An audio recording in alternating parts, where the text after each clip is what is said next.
Hola! In today's video, I'll walk you through my process of delivering a logo.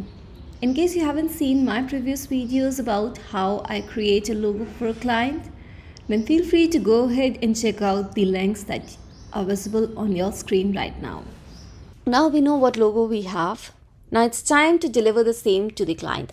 So I have cleaned up the logo that I have created as an initial option. Now it's time to deliver, so create a package out of it. It will collect links in separate folder, relink the files and everything. Create a package, share that with your client. In addition to that, it's always best to share SVG file, PNG file and JPEG file for the logo in black, white and brand color. Once that's done, it's time for us to create the brand guidelines document. And here it is.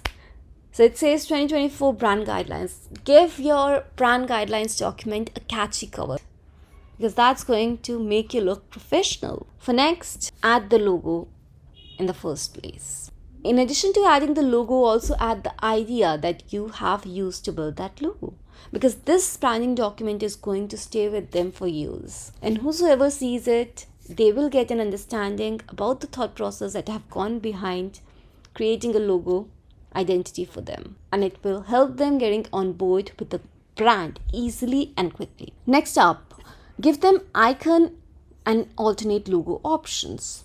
So for this one, I use the first D as icon in case they don't have much space, so they can go ahead and use the icon to represent the brand. And for the right hand side, alternate logo options, so in case they don't have any sufficient horizontal space, so they can use this concise form of the logo. Next up, I have also offered them a pattern that they can use for brand recognition.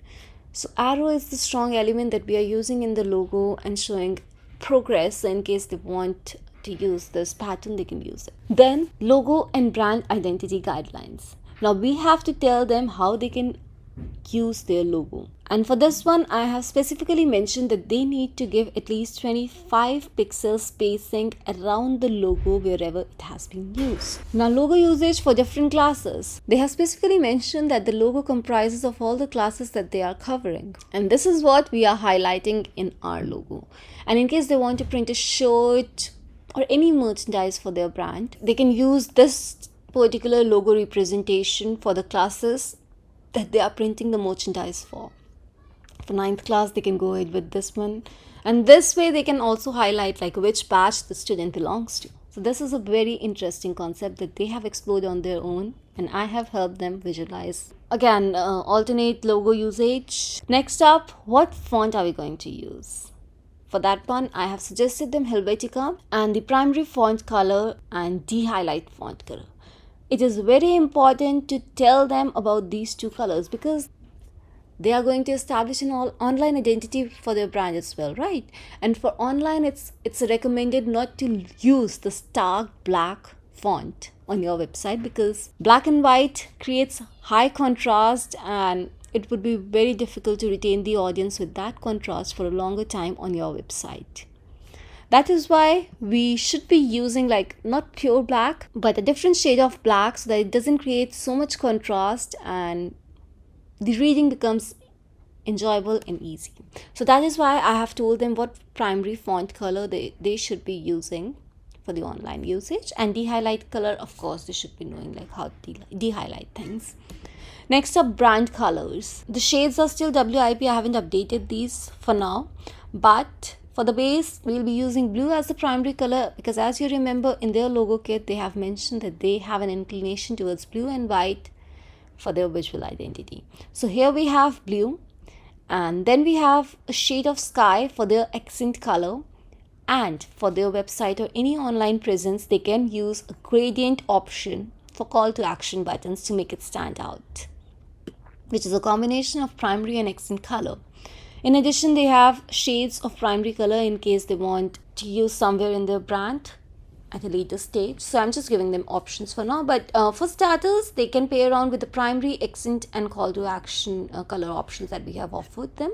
Then I have also offered them a background color and additional colors only to be used for brand offerings. So they are saying that they will be servicing class 9, 10th, 11th and so on. and they'll be having different offerings for them. So instead of just making it all blue and boring, let's add some versatility to it, some fun to it. So I'm offering them a wide color palette that they can use to make their brand interesting for different offerings. And that's it. This is 2024 brand guideline that I have shared along with the logo. And this is how you can service a client from start to end and look professional in your process. Just giving the clients a logo won't work. Just giving the clients a visual won't work, because they won't understand the idea, the thought process that you have undergone to create that visual. So the crux of the entire process in 6 steps. Step 1, share logo kit with clients. It will give you a clarity and the client a clarity about the brand and build a mindset. Step 2, make clients a part of the process. Share sketches with them and share the ideas with them. Next up, never share more than 3 options. It can confuse the client. Fourth one, generate the brand. Once you have finalized on the logo, create icon, alternate logo variation and pattern. Fifth one, work on the logo deliverables. Create a package, SVG, PNG and JPEG logo version in black, white and primary colors that you share with your client as a logo deliverable. Last but not the least, be professional. Share brand guidelines with the clients, establish the brand.